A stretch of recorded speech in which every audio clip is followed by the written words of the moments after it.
My name is Emily Carter. I am 39 years old, and I am telling you this because what happened to me can happen to anyone. 6 months after my husband died, I started working night shifts downtown. I was exhausted, grieving, and just trying to keep my life from falling apart. Every morning at the end of my shift, I ordered a rideshare to take me home. And every morning the same driver picked me up. His name was Mark. He was quiet, professional, and calm. He drove carefully, never rushed me, never asked questions I did not want to answer. After weeks of sleepless nights and emotional chaos, that quiet ride home felt like the only stable thing left in my life. Then one morning, everything changed. We turned onto my street, the same street I had lived on for years, the street where my husband and I built our life together. But Mark did not slow down. He drove straight past my house. I sat up and said, "Mark, you missed my place." He did not look at me. His hands tightened on the steering wheel. His voice stayed steady, but something in it made my stomach drop. He said, "Emily, your neighbor has been watching you. You cannot go home tonight." My heart started racing. I asked what he meant. I asked which neighbor. I told him he was scaring me.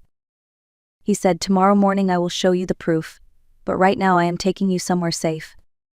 In that moment, sitting in the back seat of a moving car, I realized something terrifying. The place I believed was safest might be the most dangerous place of all.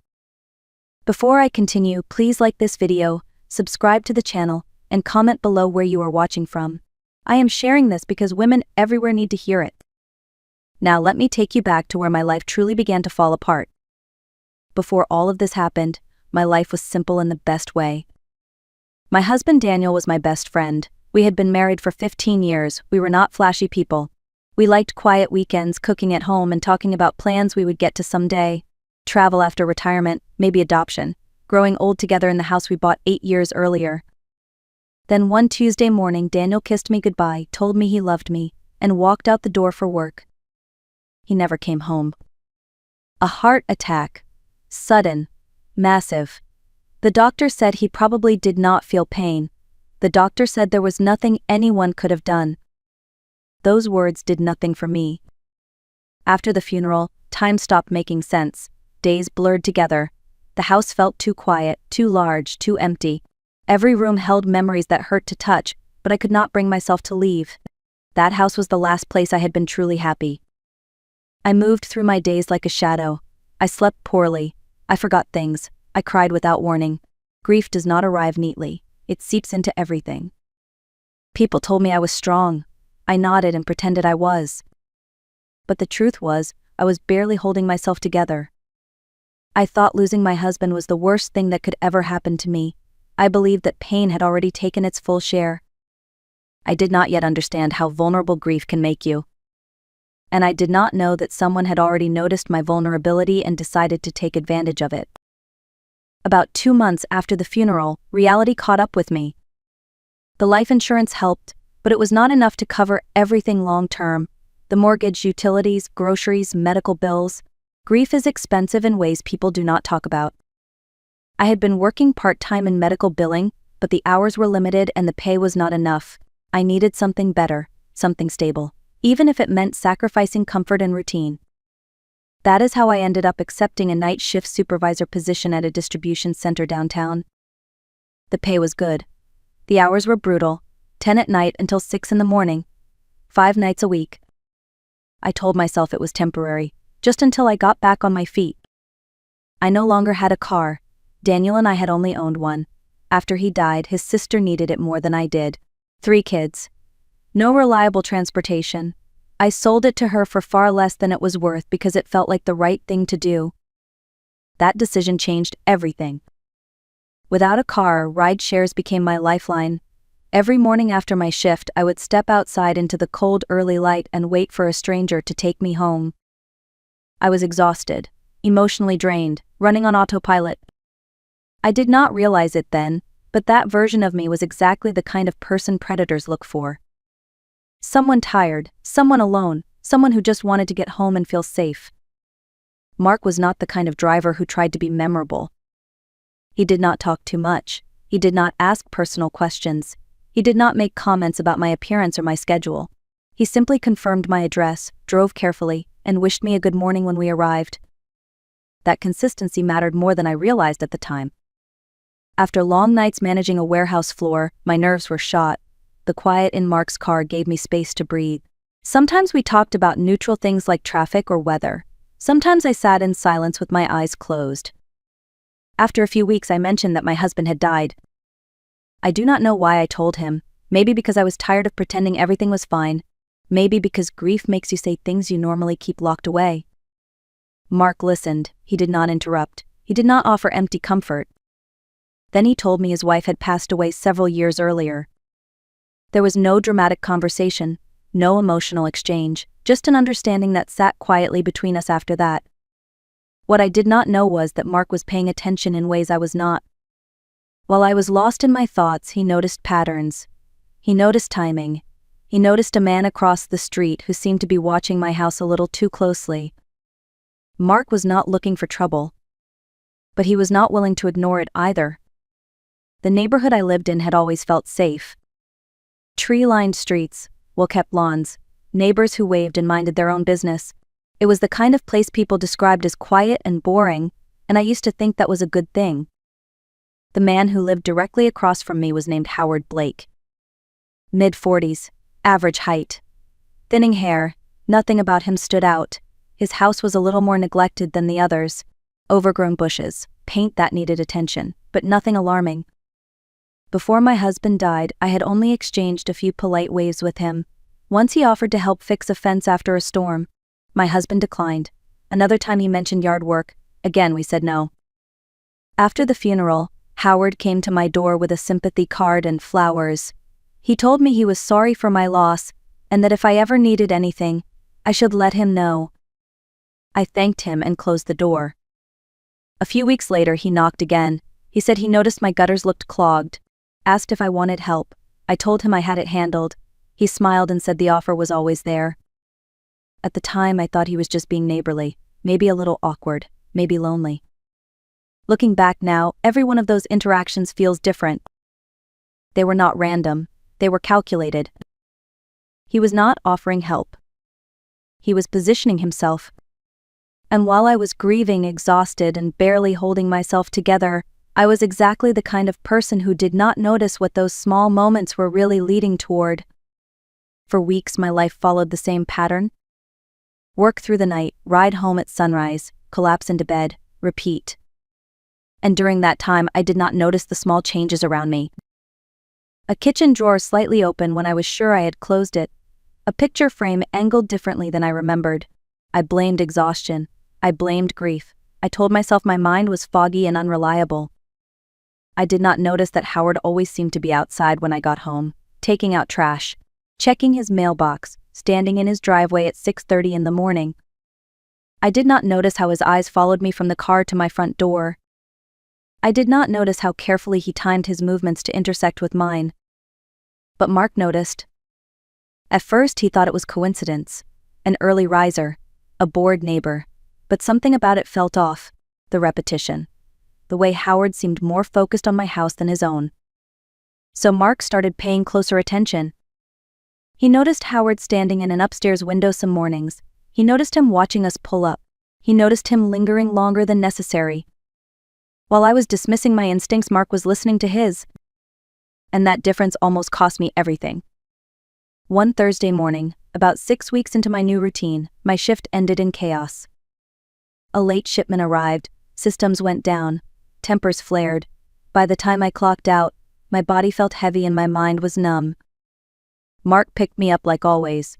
I got into the back seat, thanked him, and leaned my head against the window. We had been driving for about 10 minutes when he spoke. "Emily, I need to talk to you about something." His voice was different, calm but tight, focused. I opened my eyes. "What is wrong?" "Not here," he said, "when we get closer to your place. But I need you to trust me. What I am about to do is for your safety." My heart started beating faster. "Mark, you are scaring me."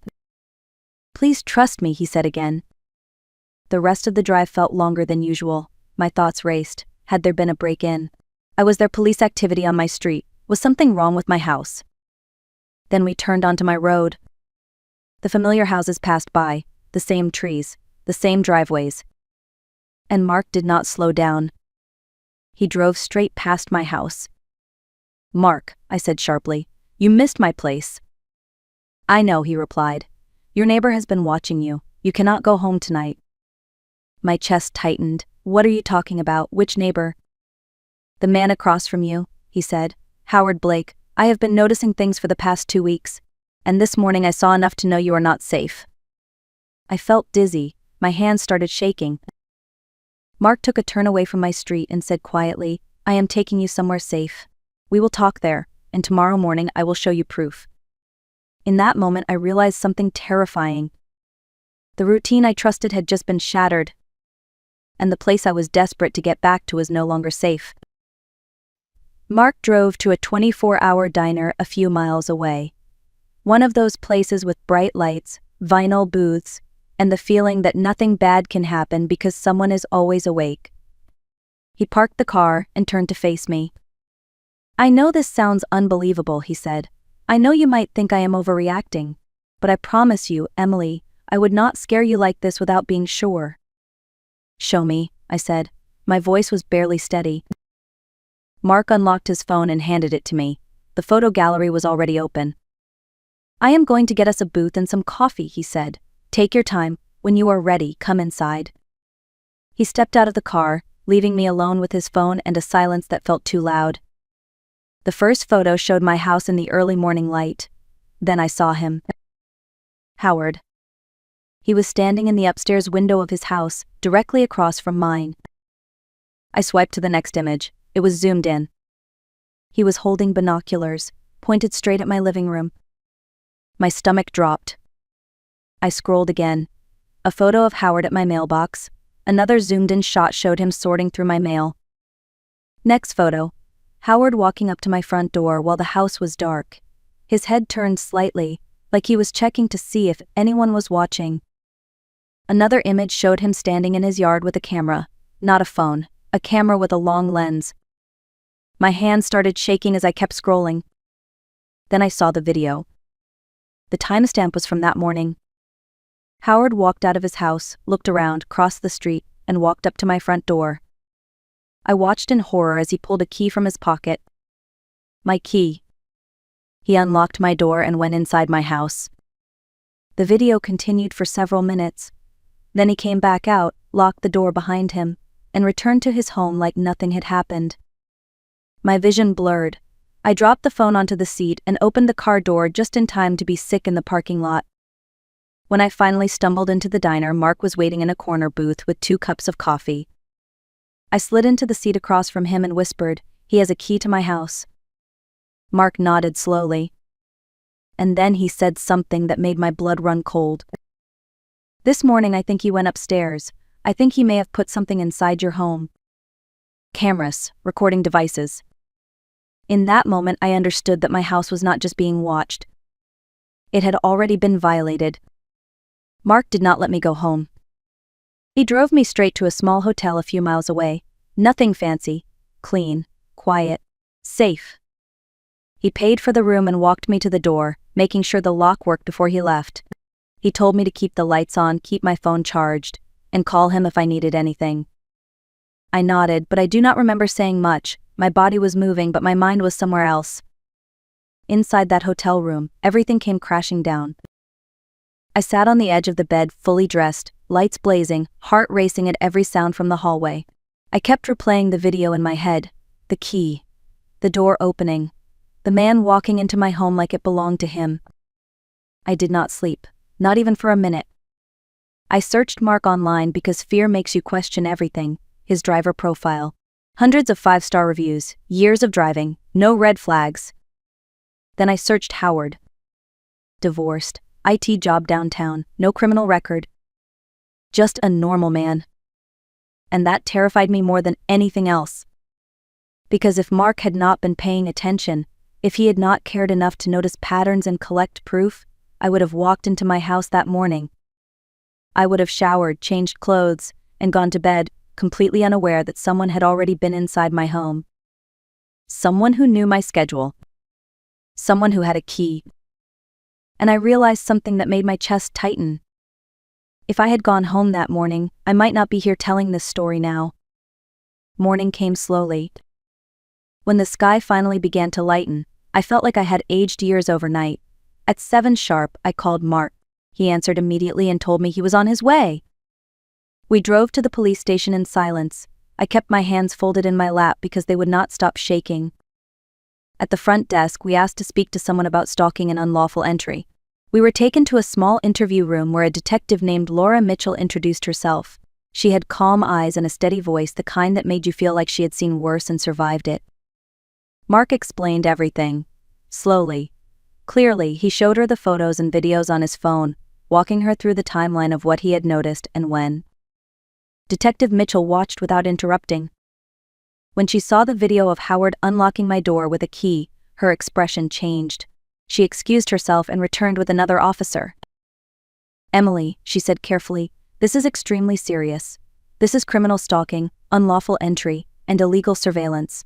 Based on what we are seeing, there is a strong possibility this behavior was escalating." I swallowed hard and told her what Mark suspected, that Howard might have installed cameras inside my home. Her jaw tightened. "You cannot return to that house," she said, "not until we search it. As of now, your home is considered a potential crime scene." They moved quickly after that. Warrants were requested. Officers were dispatched to both houses. As I sat there in that small room, I realized something that made my stomach turn. The place I had been rushing toward every morning was not a refuge. It had been a trap. I saw him again the next morning. The courtroom was small and quiet, the kind of place where every sound feels louder than it should. Mark sat beside me, close enough that I could feel his presence without looking at him. Then Howard Blake was brought in. He looked smaller than I remembered. Thinner, less ordinary. He wore an orange jumpsuit and handcuffs, and for a moment I almost did not recognize the man who had lived across from me for years. When his eyes found mine, I expected something. Fear, shame, regret. There was nothing. Just a blank stare that made my skin crawl. The judge began reading the charges: stalking, unlawful entry, illegal surveillance. Each word felt heavy, like it belonged to someone else's life, not mine. When the judge asked if anyone wished to speak, I stood up before I could talk myself out of it. My legs were shaking, but my voice was steady. I told the court that he had watched me grieve my husband, that he had entered my home without permission, that he had treated my private life like something he was entitled to consume. I told him he did not break me. I told him he was only standing there because someone noticed what he was doing and refused to stay silent. Howard never looked away, but something shifted in me as I sat back down. For the first time since my husband died, I felt something solid return. Not anger. Control. And that mattered more than I ever expected. The weeks that followed were some of the hardest of my life. I learned details I wish I could forget. Cameras hidden inside my home. Footage recorded in rooms where I should have been completely safe. Patterns documented, notes written, plans forming. The police told me it was unlikely I would ever feel comfortable in that house again. They were right. Every room felt contaminated. Every corner felt watched. The bedroom where I had cried for my husband no longer felt private. The bathroom where I started and ended every day no longer felt mine. So I sold the house. The house Daniel and I chose together. The house where we planned our future. The house I thought I would grow old in. Letting it go felt like losing him all over again. I started therapy because I could not function without it. I jumped at sounds. I checked mirrors. I searched rooms for hidden lenses. Safety no longer felt natural. It felt like something I had to build from scratch. People told me I was strong. But surviving something like this is not about strength. It is about paying a price you never agreed to pay and learning how to live anyway. And I was only beginning to understand what survival would cost me. Recovery did not happen all at once. Some days I felt almost normal.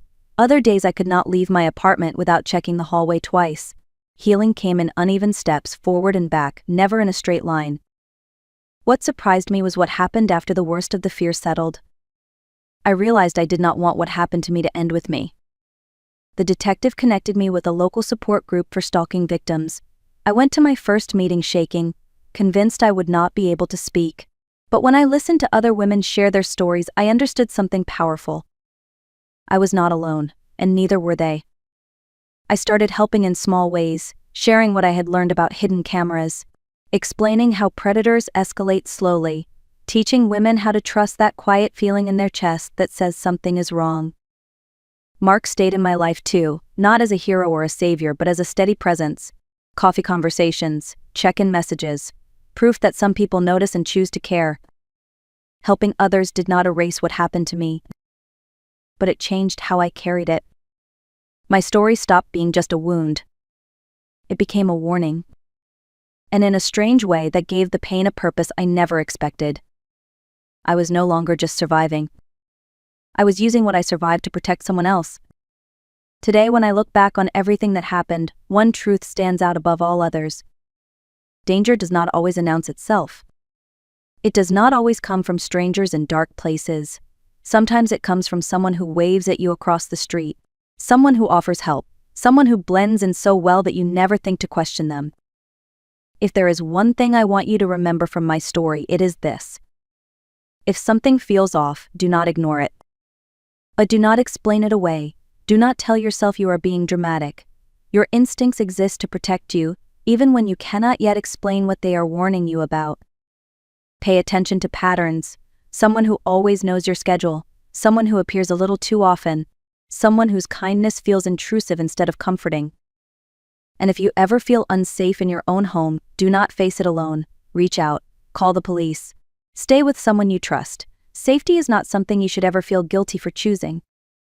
I also want to speak directly to people like Mark. If you notice something that does not feel right, do not look away. Do not assume it is none of your business. Paying attention can save a life. Someone paid attention for me. Because of that, I am still here. If this story resonated with you, please like this video, share it with someone you care about, and subscribe to the channel for more real stories and real lessons. Comment below and tell me where you are watching from, or if you have ever had someone protect you when you needed it most. My name is Emily Carter. I am a survivor. And I am living proof that awareness, courage, and one person willing to speak up can change everything.